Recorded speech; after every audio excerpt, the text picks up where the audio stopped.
Welcome to another episode of World of Africa on WION The World. I'm Eric Njoka. This week, 42 South African freedom fighters have been honored in their homeland after their bodies were repatriated from Zimbabwe and Zambia. The activists died there in exile decades ago during the struggle against apartheid. Their return is part of a government program to bring closure to their families who have long wished to bury their loved ones on home soil. Thank you for joining us.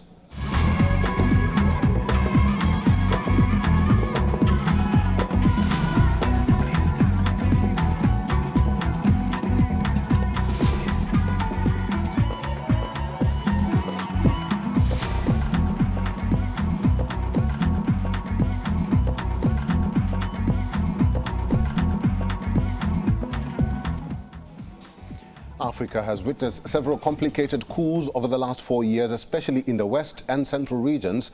As per authorities in Benin Republic, another coup was set to take place on September 27th, but has now been thwarted, with key members of the alleged plot now arrested.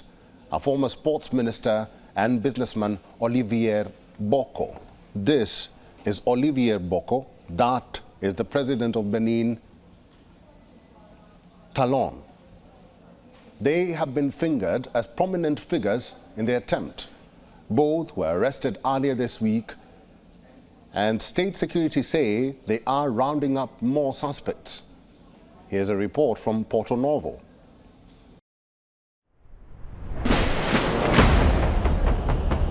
Banknotes stuffed in suitcases totaling 1,500,000,000 francs to finance a coup in Benin. That's what led to the arrest of prominent personalities close to the regime, and that's according to the special prosecutor. Among those allegedly involved is a former sports minister and the commander of Benin's presidential guard. The alleged coup was to take place on the 27th of September. Initial investigations have revealed that the commander of the Republican Guard, who is responsible for the security of the head of the state, was approached by Minister Oswald Homeki on his own behalf and on behalf of Mr. Olivier Boko, with the view to carrying out a coup d'etat by force on 27 September 2024.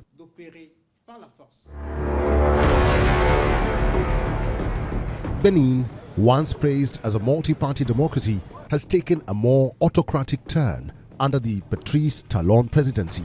Rights groups have always complained. President Talon announced he will not seek a third term in the 2026 elections. West and Central Africa have seen 8 military takeovers and several other coup attempts since 2020. There's a certain amount of excitement among the population at the moment, which is understandable when you consider the relationship between the two men, Olivier Boko and President Patrice Talon. So the people of Benin are still asking questions because all this is falling on their heads. But we are going to trust the justice system.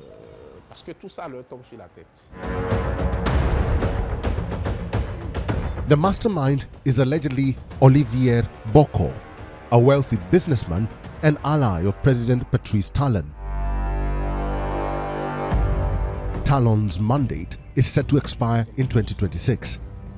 Many wonder what could have triggered the fissure between the two men who have always been very close. We are in an uncertain environment because sub-regional geopolitics are challenging. Presidents of the Republic, under various pretexts, who are at the end of their term of office, sometimes try to fiddle with constitutional texts. You have seen that there are minor problems in the sub-region. In August, an online critic of the president, Steve Amosu, was detained and ordered to stand trial later this year on allegations of publishing falsehoods and inciting rebellion. Benin's security forces have been on high alert after a series of attacks linked to violence from a jihadist uprising with origins in the Sahel region that has spilled across its borders. Africa Bureau, WION, World is One. Political stakeholders are now reflecting on the botched anti-abduction demonstrations by the opposition party Chadema, which was planned on September 23, 2024. This was the third demonstration in the country within 2 months after protests emerged randomly in 4 other regions around the country, all protesting against the disappearance and abduction of people, particularly children. Amnesty International has urged Tanzanian authorities to urgently halt the mass arrests and arbitrary detention of government critics, as intimidation of members of the political opposition intensifies in the run-up to local government elections in December and the general election in 2025. Here's a report from Dar es Salaam, Tanzania. Police in Tanzania's capital Dar es Salaam were on high alert following protests. The demonstrations, which the authorities had moved to block, were against the alleged kidnapping and killing of members of the opposition Chadema party. Police arrested Tanzania's top opposition figures in mid-September. Despite an official ban, the Chadema party vowed to go ahead with the rally over the alleged kidnapping and killing of its members by security forces. The party said its chairman Freeman Mbawa and his deputy Tundu Lissu were both arrested. What was done to me is an act of terrorism. The attack has deeply hurt me because I was left disabled for life. I cannot wear any shoes other than the type I am wearing now. I cannot walk properly. I walk with a bullet in my back. My body is full of metal. Rights campaigners say President Samia Suluhu Hassan's government is targeting opponents ahead of local elections in December and a national vote in 2025. Police said 14 people were arrested, including Mbawa and Lissu, for defying a prohibition on the protests. The pair were also briefly arrested along with hundreds of supporters last month. Lissu survived being shot 16 times during an assassination attempt in 2016. Earlier this month, another senior Chadema member was abducted from a bus. His body was later found with signs suggesting he was beaten up and had acid poured on his face. Today I spoke to Bob Amsterdam to start a case against Tigo and the government of Tanzania. We demand that Tigo tell us the truth. Who from the government gave the order that I should be killed? Tigo should present to us evidence and a list of names. A critic of the ruling Chama cha Mapinduzi party, which is in power since Tanzania's independence in 1961, Lissu has been arrested several times in the past. The 56-year-old returned to Tanzania in 2023 after the government lifted a ban on opposition rallies. He had spent the previous 5 years largely in exile in Belgium, returning briefly to run for the presidency in 2020. As the second in command of the main opposition Chadema party, Lissu is now challenging the policies of President Samia Suluhu Hassan, who succeeded Magufuli after his death in March 2021. Twice arrested in recent months, he accuses Hassan of returning to the authoritarian practices of her predecessor after initially showing signs of openness to greater democracy. Africa Bureau, WION World is One. President Cyril Ramaphosa officiated the repatriation and restitution homecoming ceremony of South African freedom fighters who passed away in Zambia and Zimbabwe during the apartheid era. The remains of over 42 struggle heroes who were repatriated back to South Africa arrived at Freedom Park Heritage Site, where families of some of the late freedom fighters attended, with many hoping the gathering will help them find closure. Here is a report from Pretoria.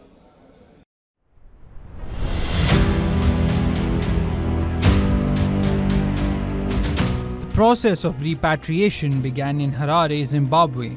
Senior government officials attended a ceremony to mark the handover of the remains of over a dozen South African freedom fighters who passed away in exile during the decades-long struggle to end apartheid.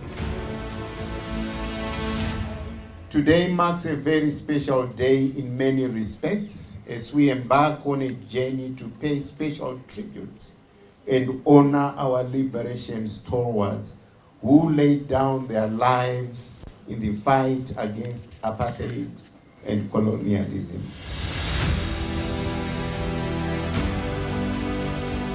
The remains of the 42 South African freedom fighters were flown and eventually received by government officials and family members at the Waterkloof Air Force Base in the capital Pretoria. President Cyril Ramaphosa declared September 27, 2024 a landmark day as the return kicked off a nationwide effort to repatriate fallen liberation warriors from several other countries, restoring dignity to their families and the nation. The repatriation process was conducted in close collaboration with the regional governments, historical experts and local communities to guarantee a respectful and well-coordinated return. Decades ago, these freedom fighters left a country that was at war with itself. They left a country in which the fundamental rights of its people were brutally and cruelly suppressed by a system of apartheid, which was declared a crime against humanity. The relatives of the repatriated activists expressed relief and gratitude at the return of their loved ones. We are relieved that our uncle is home. The remains, and then we'll be able to bury him officially. As a family, we are very happy our father has returned home. We needed this a lot over the years and we tried different ways to get him back. Today, we are grateful to the government for returning him home. Before the apartheid system ended in South Africa in 1994, many activists left the country to receive military training elsewhere with the aim of returning home to wage an armed struggle. Others left the country to avoid being arrested by the apartheid regime for their involvement in anti-apartheid activities and chose Zimbabwe and Zambia, where the underground structures were the strongest. After it was banned in South Africa, the African National Congress Party of Nelson Mandela shifted its headquarters to the Zambian capital, Lusaka. Many died in exile and were buried in those countries. The government said it was in the process of repatriating the remains of other South Africans from Lesotho, Ethiopia, Tanzania, Angola, Russia and other countries. Africa Bureau, WION World is One. A group of disabled Kenyan women makes a living by sewing reusable sanitary pads. The money they earn by selling this environmentally friendly product means they don't have to go to the streets of Mombasa to beg.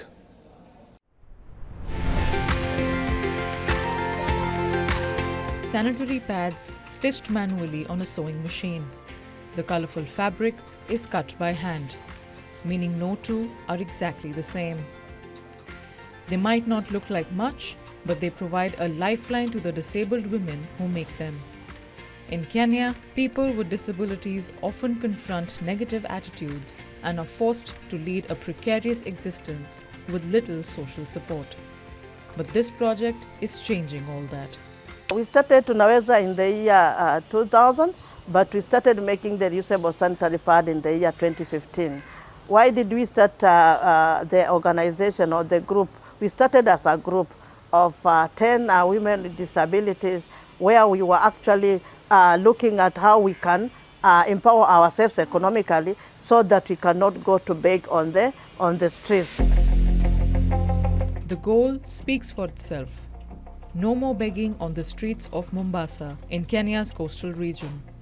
According to the group, their product is much needed in a country where women sometimes struggle with the monthly cost of disposable pads. Our reusable sanitary pad is cost effective. Why is it cost effective? It is cost effective because when you use it, you use it and you use it again. You don't buy another pad, and it's used for 3 years, then you can even buy another one for after 3 years. The group also claims their pads are more environmentally friendly than the disposable versions.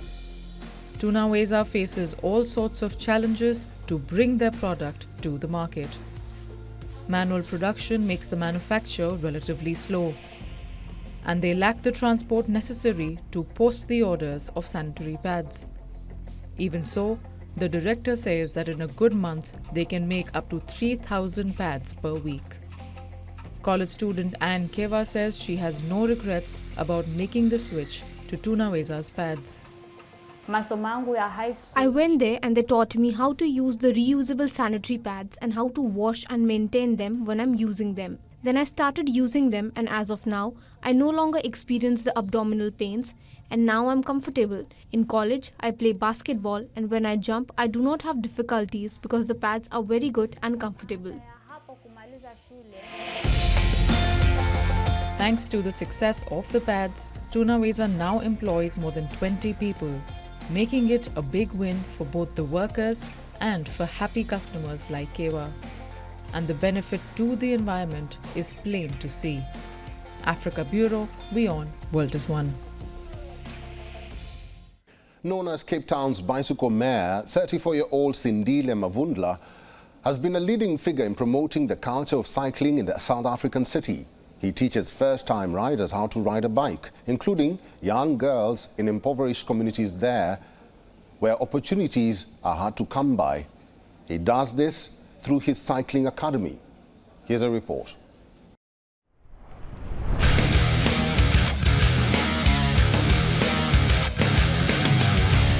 Hi, my name is Sindile Mavundla and I'm the bicycle mayor of Cape Town.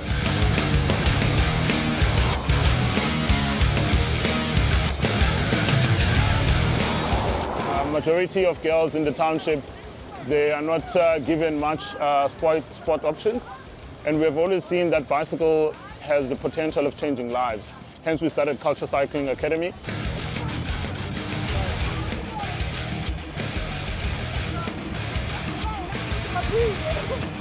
It's very rare to see girls cycling, so I saw an opportunity of a lifetime. Girls cycling here in Khayelitsha is one of the best things. We're encouraging more girls to do cycling, encouraging more girls to be more involved in cycling, and I believe that we're doing history for our township, Khayelitsha. We're doing history for Cape Town, and we're doing history for South Africa. We have seen so much difference in the community, the impact that we have made to young girls in the township, and we have an influx of other girls that want to come and ride. Margaret Maritz was born on September 27, 1906, according to a copy of her identity card shown to journalists by a charity that helped to organize her birthday party in northeast of Cape Town. The document has not been independently verified, but if confirmed, would make Maritz older than Japanese national Tomiko Itooka, who was born on May 23, 1908, and is listed by the US-based Gerontology Research Group as currently the world's oldest living person. Slowly but steadily, she walks with her feeble stick towards the home car hall. Today is a big day at this old age home in TouwsRiver, 180 kilometers northeast of Cape Town. It's Margaret Maritz's birthday. She turns all of 118 years old today. Flanked by two of her 14 children, Maritz blew out a candle on a large pink birthday cake. She was very soft. She was soft. She was not very strict. I cannot say she raised me wrong. Everything she did for me, I took it as something from my mother. September 27th, 1906. That's when Maritz was born, according to a copy of her identity card shown to journalists. The document has not been independently verified, but if confirmed, it would make Maritz older than Japanese national Tomiko Itooka, who was born on May 23, 1908. Itooka is listed by the US-based Gerontology Research Group as the world's oldest living person. She's a very nice person to talk to. She talks about her life as a young woman. You must respect your mother and your father. she didn't drink, she didn't smoke. That's the kind of stuff that she talked about, and that's why she's a loving person. Always a smile, always a happy person. The oldest known South African died in March 2023, just 2 months before turning 129. Johanna Mazibuko was born on May 11th, 1894, according to her identity papers, although authorities did not confirm their authenticity. We must be grateful. I don't know if I will reach that age one day, but for me it's a very, very big privilege to have a mother that reaches this age, with all the challenges she has experienced in life and the life she has lived. According to the Guinness World Records website, the oldest verified person is French national Jean Calment, who died in August 1997 at the age of 122 years and 164 days. Africa Bureau, WION World is One. Thanks for watching this week's episode of World of Africa. Get in touch with us on our social media platforms and our website and tell us more about the show there. I'm Eric Njoka, and until next time, it's goodbye from me.